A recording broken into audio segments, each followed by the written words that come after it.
Welcome everyone to PFA's webinar, Back at Work. As an HR manager, what do you need to be aware of when it comes to mental health?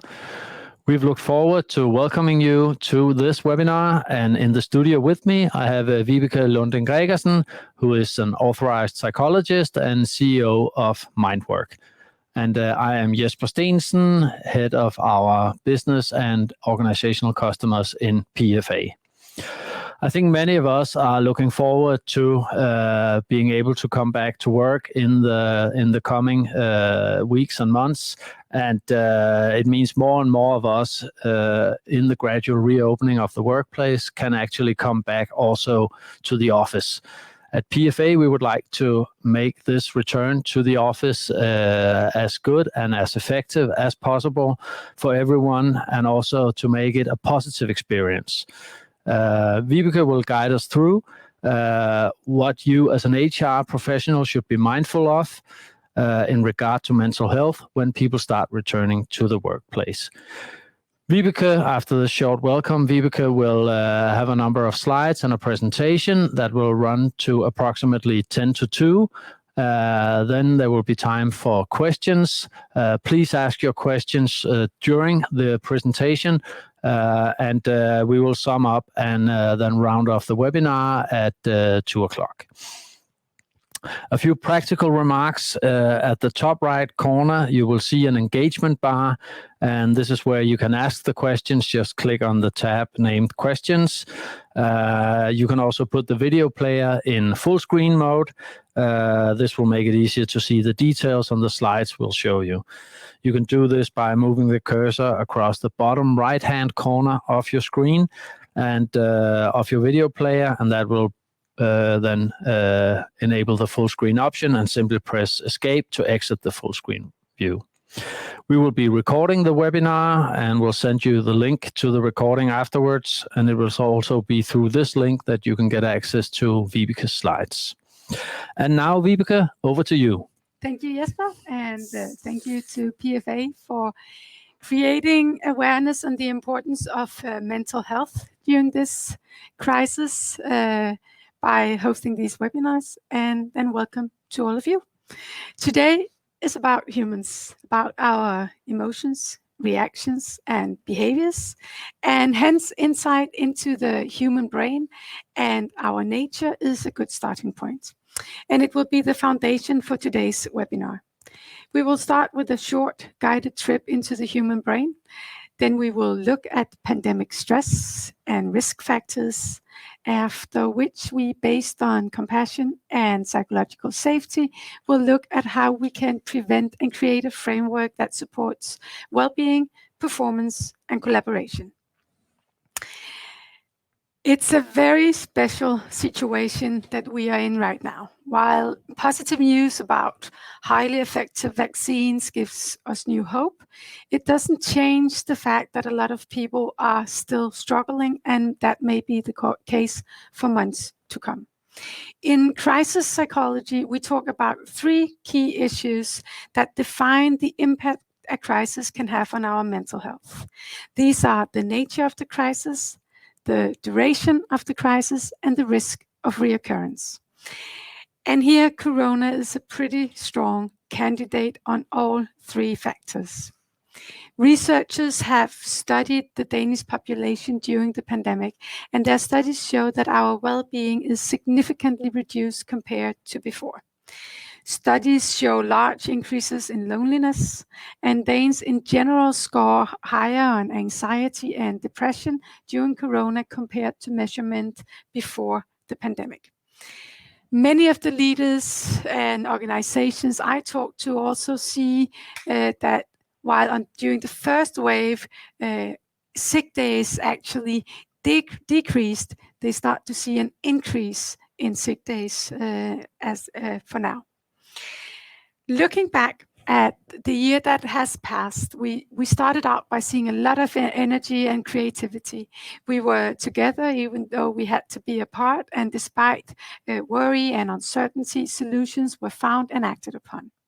Over the summer and fall, the situation became somewhat normalized, and most of us thought that the worst was over.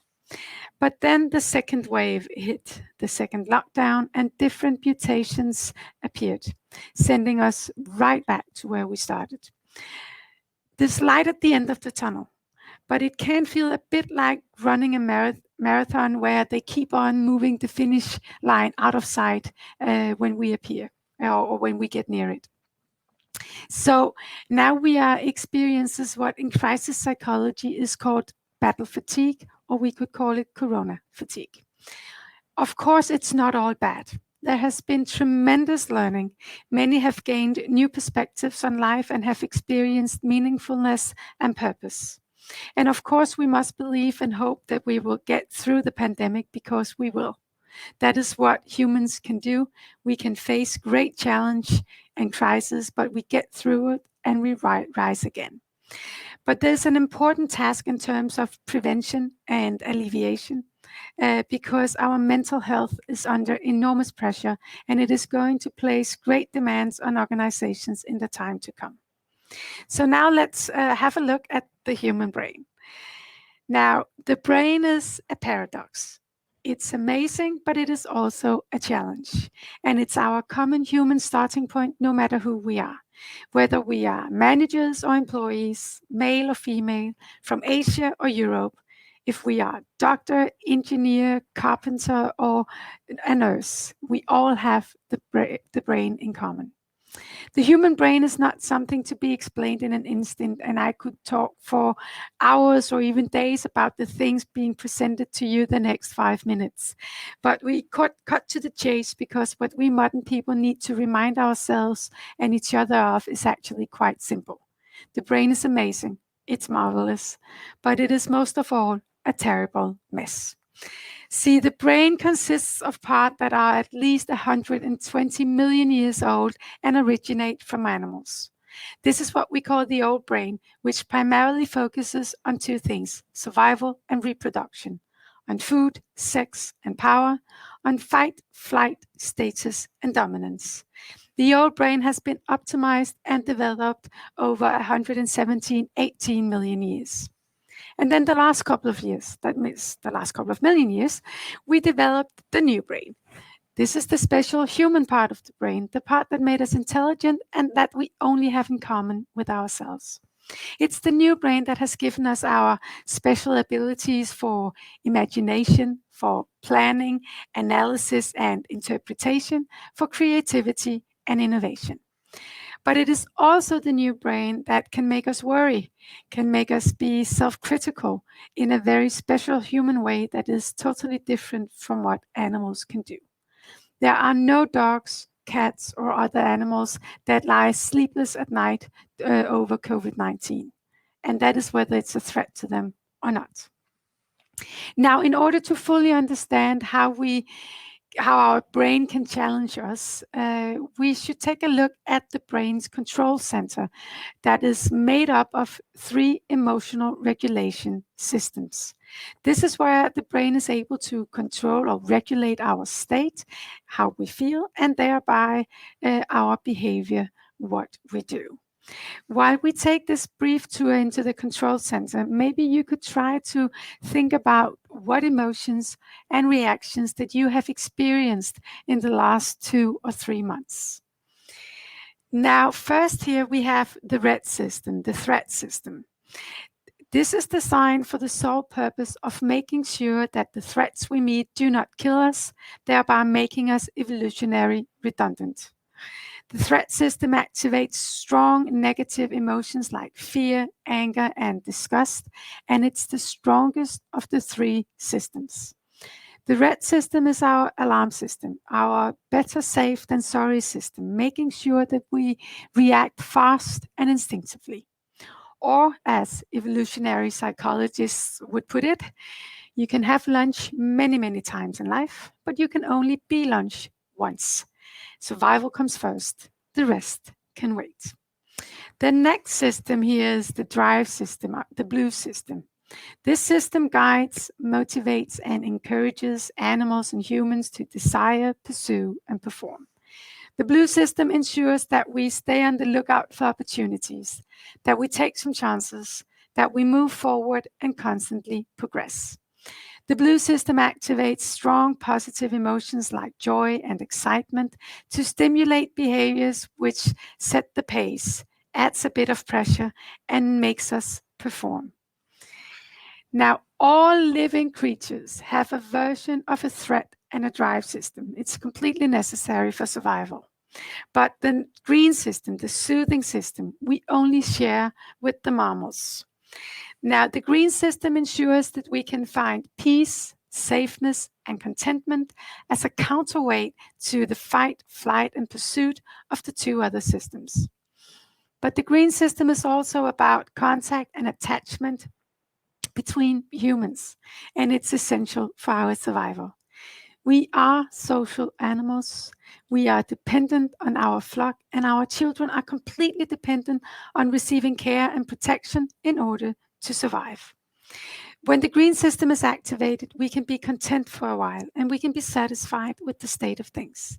And for humankind, the soothing system is crucial because the calmness it contains keeps the old primitive brain in check, connects the new rational human brain, and gives us a wider option of thoughts and considerations. There are no good or bad systems in the brain, no right or wrong systems. We need them all, each for its own purpose. The key word is balance. But for many, even a completely ordinary day in modern society offers imbalance in the three systems. And when we look at what is happening now, when we add a global crisis, it does not get any easier. All three systems are affected. It may look very different depending on who you are, but we are all affected by the situation. Our threat system is on high alert. There's a concrete threat to our health, and with new mutations, worries and anxiety might be rising again. We can all be affected by COVID-19. We can have relatives who may be affected. Add to this all the things we as a society do to gain control of the situation, the lockdown of Denmark and the world, with all the consequences that follow. Most of us experience uncertainty, worries, and perhaps frustration during these times, and this is all signs of an active threat system. A threat-activated blue system can put pressure on the urge to cope, to fix and succeed. We prioritize, we act and find solutions. But with the long duration of the crisis, it can be difficult to access the motivation. In addition, many will find that their blue system is inhibited because there are so many things that we cannot or must not do. Many of the activities that normally gives us energy and joy are not available. And at the same time, we are now in a situation where we are prevented from doing the things that would normally help to calm our threat system. For instance, to be in contact with other people. In other words, what would normally activate our green system is not available, and that can increase the threat activation, especially in those who are alone and during this time have limited contact with other people. In crisis, our need for safeness, closeness, and contact with others is great, and this is really difficult to accommodate in the crisis we are in the middle of now. Now, if you look in the chat function now, you will find a link. And if you activate the link, you will get into a page called Polls Everywhere. Now, in this page, you can write in one word, or you can use more words, but emotions and reactions that you have experienced in the recent months. Now, it can be anything from loneliness and frustration. It can be flexibility and hope. When you do that, we will, on this slide, be able to see what you're writing, and that will help us get a sense of the common state, the emotions and reactions that we share as we go through this second wave of the pandemic. So just gonna give you a couple of 30 seconds to just write all the reactions, emotions that you might be experiencing. And remember, there's nothing that is right or wrong here. It is normal not to feel normal right now. And some of the things that are appearing on the screen now is restless, calm, frustration, apathy, loneliness, isolation, tired, anger. You can write as many words as you want, just to give us a sense of how you are experiencing these times. Just going to give you a few seconds more. What is happening here is that you can see that the words that show up big on the screen are the words that many of you are writing. So frustration, calm, restless, and isolation are the words that many of you are writing now. Anxious, flexibility, stress, hope.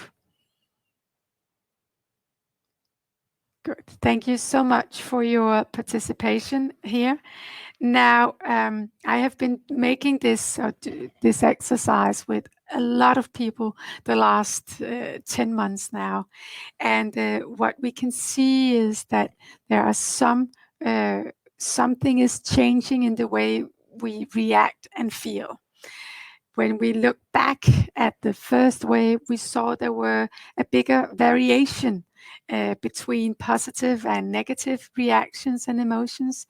And now during the second wave, we see that there are an overweight of more negative reactions and emotions. Frustration and hopelessness, isolation are some of the words that appear a lot when I ask people to participate in this small exercise. Now, if we go back to the emotional regulation systems and try to understand this change, we can see that during the first wave, we saw an increased activation in both the threat and the drive systems, and less in the green. But during this second wave, we see that not only the green, but also the blue system is getting less activated. And it is this imbalance that characterizes corona fatigue in many, and which can develop and lead to mental health problems in some. One of the things that is key to this crisis is how different our situations are. Now, this model on your screen now, in this model, our threat system is represented in the red circle, and our drive and soothing systems in the blue-green circle in the middle. Then also, on one hand, we have very different workload. And on the other hand, we can have different degrees of social isolation. Now, before Corona, most have experienced periods with a high workload. But for the most part, we will sort of bounce back into balance again. And this is important because too much work pressure for too long, we all know, will increase our risk of stress reactions. Most of us have probably also experienced being socially overstimulated from time to time.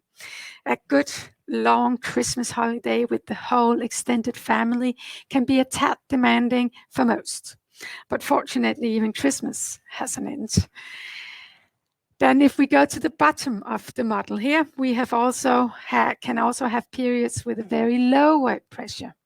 Or we can have lack of challenge, lack of variation in our work.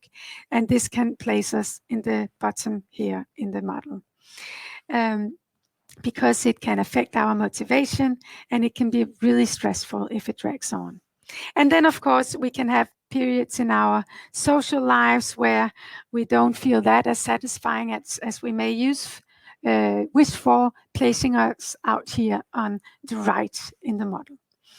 Now, in an ordinary everyday life where we are in reasonable balance, we will predominantly find ourselves in the inner blue-green circle with small detours out into the red where there might be stress or threat activation. Now, during Corona, however, more and more people have found themselves in the red circle. And a very important point here is that we have been there for a long time. So this model gives us a cue to where the individual employees might be, but also how, despite completely different circumstances and conditions, we can all actually be burdened. Now, up here in the top left corner, we could have employees who have had high workload and have been home with the family, maybe had children who needed attention. This can create high pressure and relational overstimulation. Now, down here in the low right corner, we have employees who might have been sent home and isolated, where both loneliness, lack of work, and perhaps even job insecurity can be quite stressful. The point here is that both high and low workload, over and under stimulation, can actually create an imbalance in the emotional regulating systems, and this can increase our risk of stress. So this model can also be used to sort of create a mutual understanding of each other's reactions, even though our situations can be quite different. Now, let's take a closer look at what symptoms and reactions we might expect. The most common responses to pandemic stress are feelings of loneliness and reduced quality of life. Worry and anxiety might increase. We can experience lack of energy and sadness. When we're out of balance, many will also experience the feeling of inadequacy. Feeling disillusioned is a common and expected response to a crisis that changes our lives. The feeling can hold us to the experience that the pandemic has had profound and negative consequences for our reality and can then affect both motivation, mental well-being, and energy. When we are under pressure, it will also affect our behavior in different ways. And this means that we can observe the imbalance in both ourselves, but also in the people around us, if we just pay attention. Now, some of the things, if you look to the right here, you will see examples of behaviors. It can be social withdrawal. That is when we are suddenly not present online. We withdraw from joint activities. We can feel really busy, but don't really get anything done. Maybe we start forgetting appointments, and we can find it really difficult to concentrate. This is also when we are unable to sit still, listen, and be present. It's interruptions, no time, no patience to listen to other people speak. And then there are these emails without introduction and conclusion. This is when the first email looked like number 17 in a chat. There's no hello, no dear, no way of greeting you, just straight to the point. And if you're really lucky, you will get an auto signature at the end of the email. And our fuse may be short. Conflicts arise, and in and out groups start forming, providing fertile ground for power struggles and internal competition. As you see, this is not necessarily very pretty or constructive, but it's very human. It's one of the things that can happen when we are under pressure. No matter what the situation we're in, what our conditions are, we will be vulnerable to the experience of some symptoms of pandemic stress. And this can and will have a major consequence for our work environment. Now, in Danish workplaces, we have a responsibility to ensure healthy conditions for all employees. And this means that we must prevent and manage stress and ensure both a good physical and psychological work environment. As HR representatives, you might be some of the first to notice and become aware of risk factors in the workplace. Let's have a look at some of those and also some ideas as to what can be done if we see risk factors occurring. Now, to the left here, you find a list of risk factors, and to the right, some suggestions as to what you can do to help.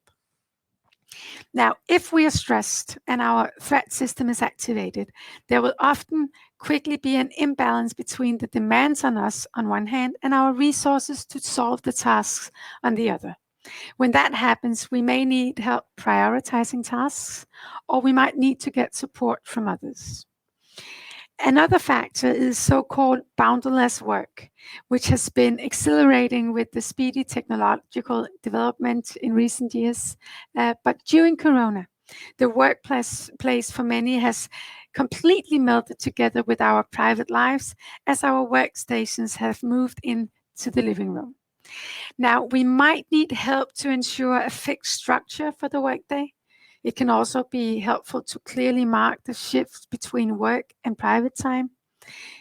Maybe making physical shifts if possible, or mark the shift with a transition activity. It can be something as simple as taking a walk or making a physical move if possible.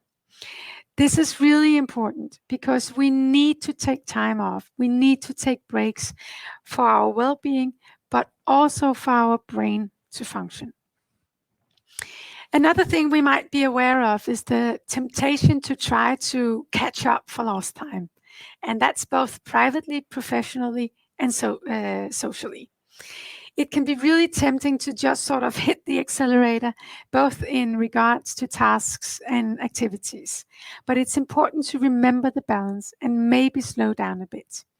When something is important, it is often a good idea to hurry slowly so that we get things done right. If we just speed away from day one, we risk that our engines burn out completely. And that leads to the next point. Many have become accustomed to living under very different circumstances. We have had limited social interactions. We have been working without disruptions from large office spaces. And we have also had limited or different customer contact or contact with collaborators and colleagues. We have in many ways been almost hibernating, and this has an impact on our brain and our nervous system. Some people will therefore experience being more sensitive to noise and being overwhelmed faster or overstimulated in social contexts. So we might need to think about gradually rehabilitating the nervous system, both at work, but also in our private lives. Now, we could actually think of this as the same as if we had just broken a leg and were recovering from that. And we wanted to start running again, for instance. Then we would do it slowly. We would not start by running a marathon. And it's the same principle that we should think of in regard to this. Now, all these factors can contribute to imbalance in the emotion regulation systems. And when that happens, there's always a risk that the old brain is entering the stage. And one of the oldest survival strategies is to quickly assess who is with us and who could possibly be against us. Now, this raises the risk of conflicts. In some workplaces, there has been a very large difference in workload, with some having been very busy and others may have been sent home. This can give rise to groupings.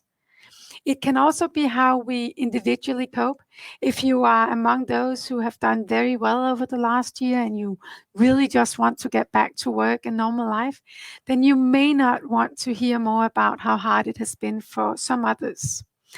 And then you might be drawn to the colleagues who feel more like you.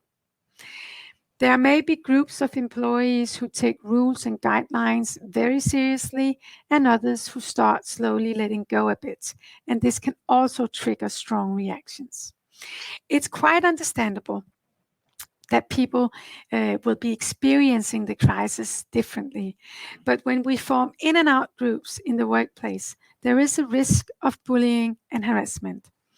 So what we should do here is we should try to listen to the language within the organization, the way we talk or write about each other. Are there signs of beginning exclusion of certain colleagues or groups of colleagues? Or do you see old conflicts between teams or departments begin to flare up? If conflict arises, the worst thing we can do is to leave them be and think that they will go away by themselves. They rarely do. We have to take responsibility for the conflicts, and we need to help to resolve them. And finally, we must remember that we cannot always eliminate risk factors in times of crisis, but we can increase the protective factors also in the workplace. And one of the things that can really protect us is good relationships and healthy connections in the workplace. And this is where we need to talk about compassion. Now, Corona has made it clear to many that relationships, caring, and empathy are essential for a healthy and sustainable business during, but also after the pandemic. And this is where compassion comes into the picture. Now, compassion is rooted deep in our nature, but it's not something that has been given much attention in modern society. So, to get a sense of what compassion is, we are going to start with a small experiment. Now, sit back, try to make yourself comfortable, and then close your eyes. And then for the next 10 seconds, just think about what is most important to you in your life. Think about the most important thing in your life.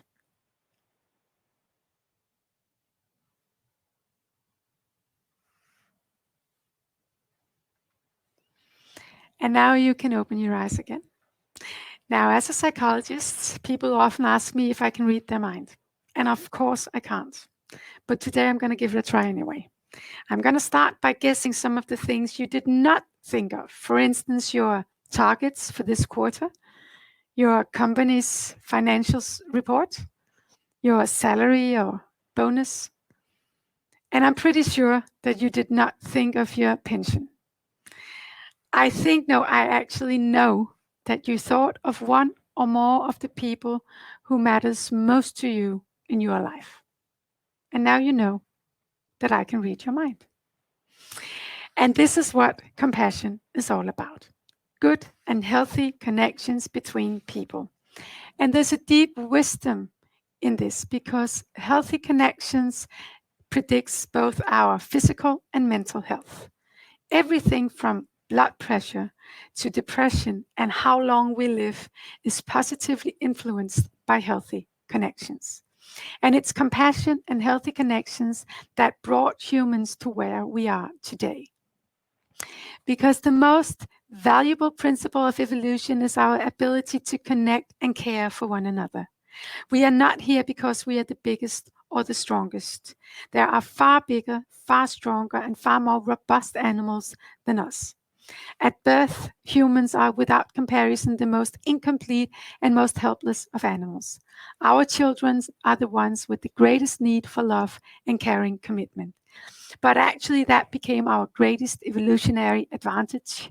It is care and commitment which became the key to our large human brain and therefore to our success. Because in order for our offspring to survive, we have had to develop a very large brain, which consists precisely the neural systems necessary to create motivation and desire to take care of other people. Without care and attachment between humans, without compassion, we would not have survived. So what is compassion then?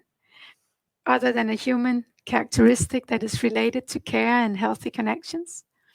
Now, when I talk to people about this, some of them think of words such as warmth, care, kindness and empathy, understanding, tolerance and respect. But actually, some people get negative associations when they think of the word compassion. They think of words such as weakness, pity, self-absorption, softness, and passivity. But obviously, that is not what I mean when I talk about compassion. Sometimes it can be helpful to sort of put a face to it. And now I'm going to need your help again. Now, in the chat, you should see a link to the Poll Everywhere page again. Now, when you get into the page, try and write in one word which famous people, dead or alive, that you associate with the word compassion. And then we will be able to see your suggestions here on the page. Now, I have done this with thousands of people over the year. And I can tell you that I have a top 3-5 that we always get. So I was just talking to your blue system now. Now, the first one that is coming up here on the screen is Mandela and Princess Diana.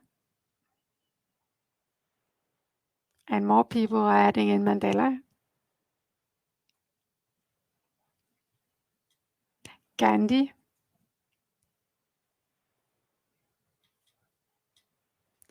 Mother Teresa. Obama.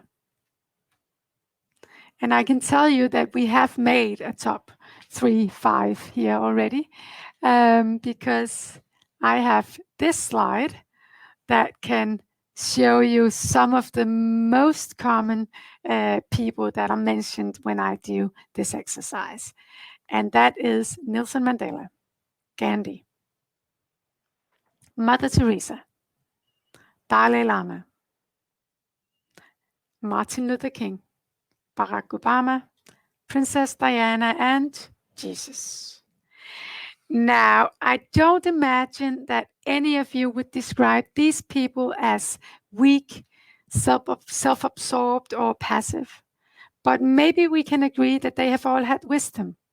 They have had courage, strength, and that they have cared for other people and their well-being. And if we look closer at the corona crisis, we can ask ourselves which words we would use to describe those who have been at the front line of the crisis. Those who, at considerable risk of becoming infected themselves, have taken care of the rest of us. And which words, regardless of our political standing and personal preferences, would we use about the leaders who have had to make difficult decisions for our country, for our workplaces, and our lives during the pandemic? Decisions that have basically been about caring for people's lives and looking after each other. That is what compassion is all about. Compassion is about having well-being at heart. Well-being for yourself and others. This also means that compassion is about noticing when yourself or your colleagues are not well and the will to actually do something about it. That is why compassion is about courage, about the courage to take a step forward when we face challenges in ourselves or other people, to make the choice to turn to and relate to the challenge instead of turning away. And to do this, we need caring. So compassion is about caring, commitment, and connections. Compassion is based on our ability to care for each other. That is what has ensured our survival and the reason why healthy connections is the foundation for both well-being and performance. If we are to contribute with sustainable solutions, if we have well-being at heart, we need to be committed and engaged. Hence, compassion is about wisdom, an insight into the human brain, human nature, and the importance of healthy connection is precisely that, sources of great wisdom. And finally, compassion is about strength, the strength to relieve and prevent, the strength to do the necessary things, even when it means setting boundaries and speaking out, because that's compassion too. Compassion is not about what you do.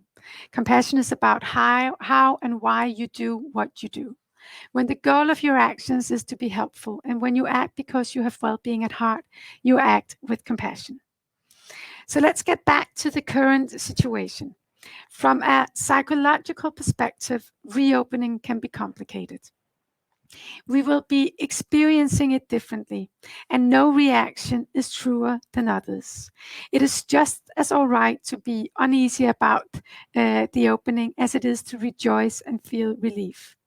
The task in the workplace will be to accommodate this diversity, to talk about it so that we can prevent mistrust and stress. It's about showing compassion, and it's about creating psychological safety. If we are to deal with situations of increased stress, we need to create an atmosphere of safety for everyone. And science actually shows that safety is also what best predicts performance. Amy Edmondson, a professor from Harvard Business School, received an international award in 2019 for the most innovative idea in management based on her research into psychological safety. Psychological safety is a shared belief that it is safe to be oneself and take interpersonal risks in your workplace. This means that it is knowing that you can speak your mind, have concerns, ask questions, make suggestions, talk about mistakes without being punished or humiliated.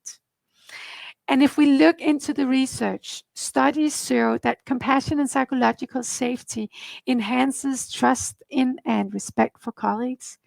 And it gives us the courage to take initiative. And it actually also increases the collective intelligence.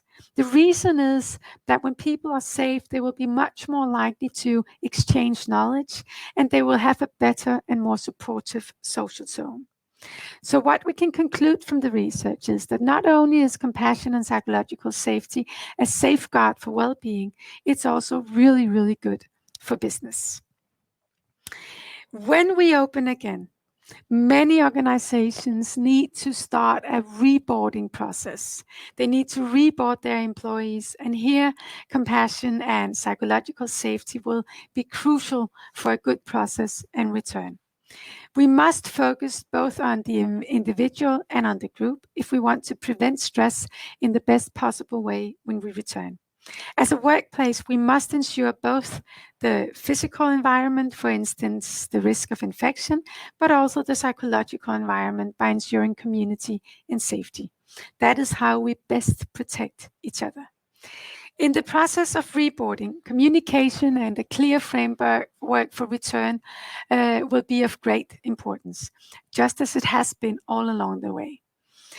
Now, make sure to create a clear and simple framework for return and include employees' experiences with new ways of working. But of course, remember that this is the management's responsibility. It's management that should provide the framework for the dialogue we need to have. But as HR, you can help by encourage the leaders to clarify early on in the process.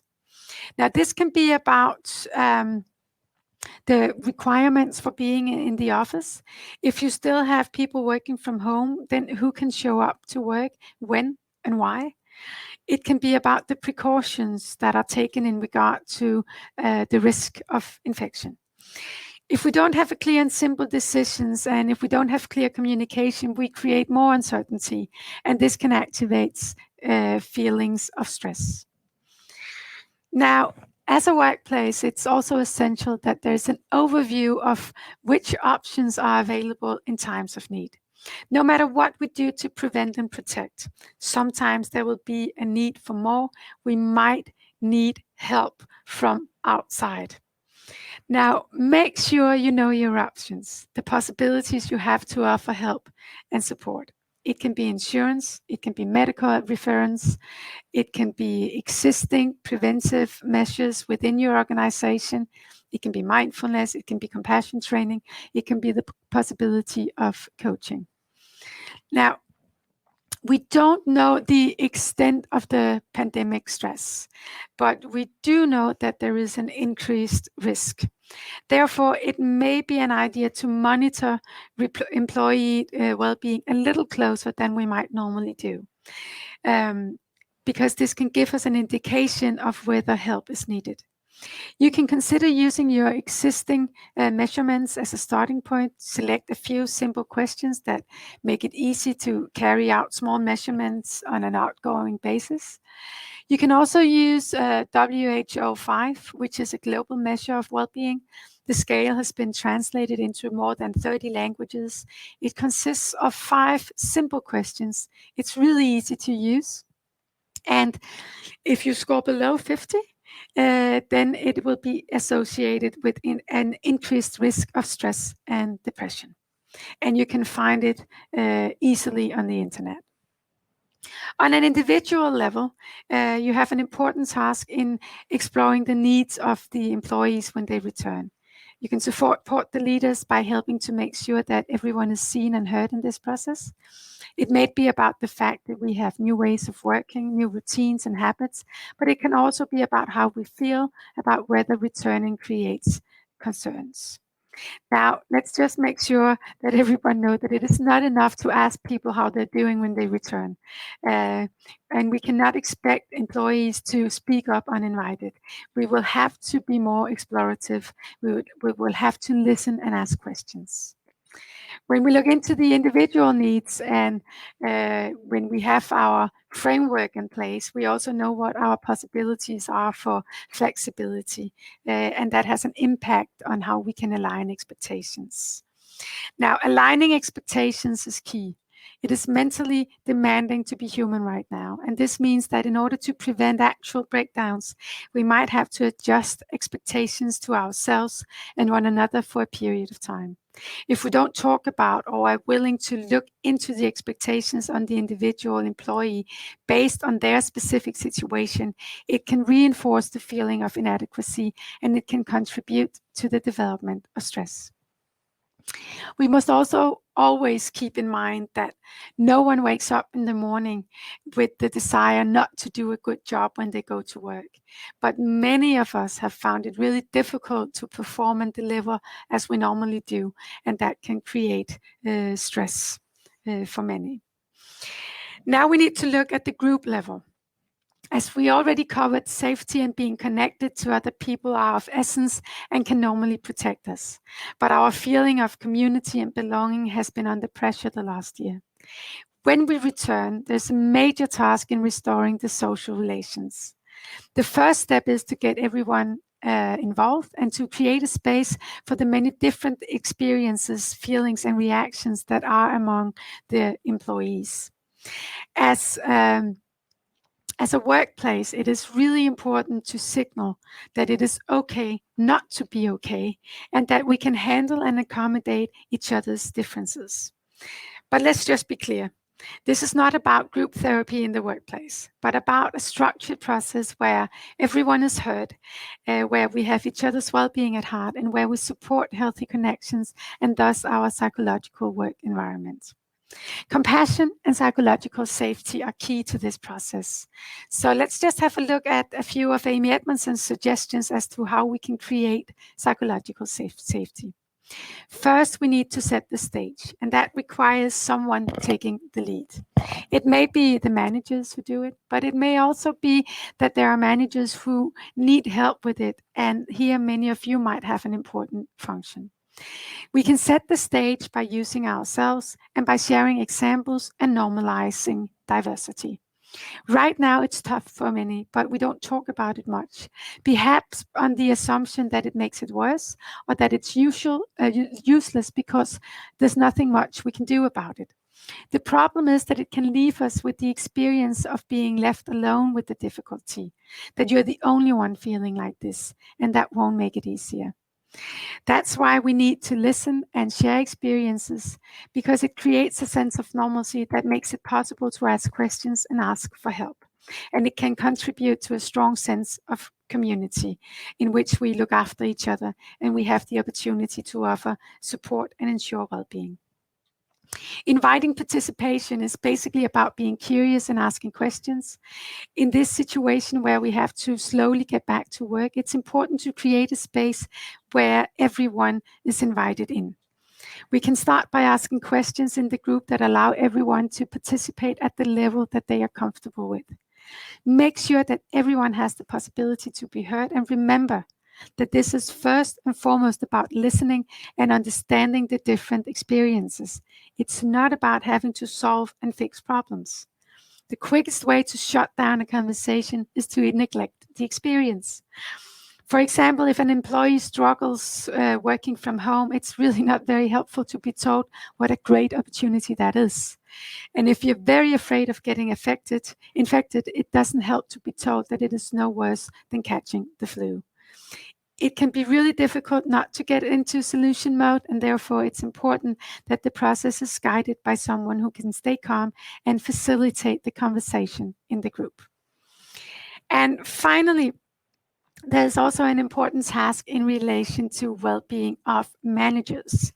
Surveys show that managers are among those who have worked the most and been most pressured during Corona. And even though we are gradually returning to the workplace, their task will not be less. So it is crucial that you in the workplace provide initiatives that can support the well-being of managers, even when they think that they don't need it. And it happens. Now, a valuable way to support leaders can be through a debriefing process. Debriefing is a psychological method that has been developed to create learning and relief in times of crisis. You can also do internal leadership sparring or coaching. The important thing again is that it is a structured and targeted process. Talk about and encourage active and perhaps joint use of various approaches to stress prevention to support well-being and balance. It can be mindfulness or even better mindful compassion training, but remember, it only works if you actually do it. Now we are about to finish this webinar. I have given you some perspectives on how to ensure well-being going into the next phase, and I hope it has been helpful. But before we finish, there's one thing that we should keep in mind. We have been through a worldwide crisis, a pandemic, and it's going to change the way we live and work in the future. But a crisis can also have great potential. We can learn and see new opportunities, and Corona is no exception. We will take many valuable insights with us. We have found new ways and learned new things in a very short time. And if nothing else, Corona has certainly boosted the digital transformation in almost every company that I have talked to. Now, Corona has given us a unique opportunity to rethink the way we live and work, and we must not let it go to waste. So as we approach a new everyday life, we must consider what to bring with us into the future. Creating learning from this extraordinary situation is an important task in any workplace. We can think of this as sort of Noah's Ark. We have to look at what we need to take with us and what we need to leave behind. We must take the best practices before and after Corona and unite them. But we need to remember the importance of compassion and healthy connections if we are to ensure both well-being and performance going forward. And finally, I just want to say to you, when it feels a bit tough, it's because it is tough right now. Remember to meet both yourself and others with compassion, with care and wisdom. I wish you the strength to persevere. Remember, we will get through this. We will do it best if we do it together. Thank you so much for your attention. Thank you very much, Vibeke, for an inspiring and interesting presentation. And we have a few questions. One is asking, could you put a few words on what compassion training is? Yes, so compassion training, just as mindfulness training, actually, we have developed different programs where we train the human capacity for compassion. Now, we all have the capacity because it's part of our nature. This means that it can be trained, it can be developed in all of us if we actually engage in some mental training programs. So we have different ways of working with this. It is we can do it actually inspired by different kinds of loving kindness meditations. But in my work, it's really important that this is not about that you have to meditate every day. Mm-hmm. So it's about finding ways of cultivating compassion within ourselves. And we have a great deal of ways to do that.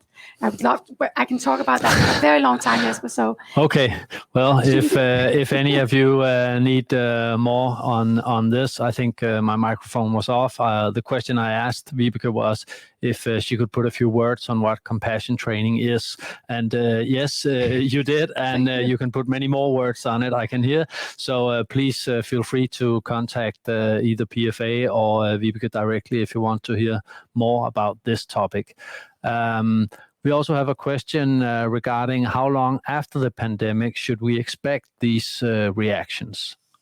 And that's a very, very difficult question to answer. I think the first thing we should also always remember is that in general, humans are quite robust and we are very much able to adapt also to a situation like this. So most of us will get through this without getting major problems with our mental health. How long it will take. Now, if we look at into what we know from other epidemics, other big crises in humans' lives, we know that PTSD, post-traumatic stress disorder, will develop within 6 months of the traumatic experience. The problem here is we don't know when this will end. We also know that we can actually see even later onset if we think about developing anxiety, depression, stress. I think one thing that is important to be aware of also when we talk about managers is that what happens to people sometimes is that when we have been in the middle of something that has been very demanding, for instance, a crisis, then when we sort of feel that we are through this, then we sit down, we relax, shoulders drop, and then we actually feel how we are doing, and then we can get sort of late onset stress reactions. Mhm. So we should also be aware of this. Okay, good points to be aware of. We also have a question regarding some of our managers have employees that do not wish to come back to the office for various reasons. How do we tackle this dilemma? Yeah. So first taking a step back and investigating, being curious as to the reasons why. Because there can actually be quite good reasons as to why people get anxious or nervous about coming back. For instance, if they themselves or if they have relatives who are in high-risk populations for getting really, really ill if they catch COVID-19.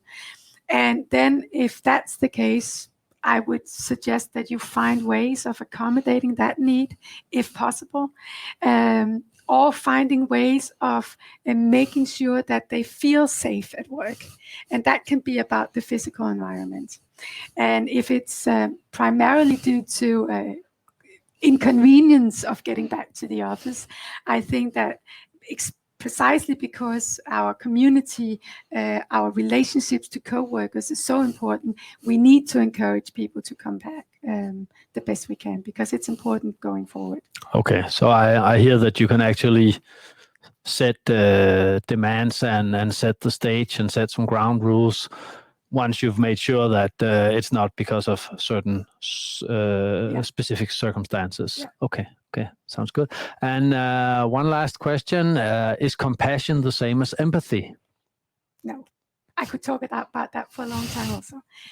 Briefly, empathy is a human capacity, and it is very central to compassion. But empathy is something that can be used for good and bad, because it's basically about being able to put yourself in another person's situation, see the world from their perspective. So I can use it to do great good, but I can actually also use it to find out the very best way that I could hurt you. So empathy is important, but it is not the same as compassion. Compassion is a motivation. It's a motivation to have well-being at heart, and that is quite different from empathy. Okay, thank you very much, and thank you to all of you. Thank you, Vibeke, for a great presentation and some interesting perspectives. And we from PFA would like to say thank you very much for your time and attending. Have a great day.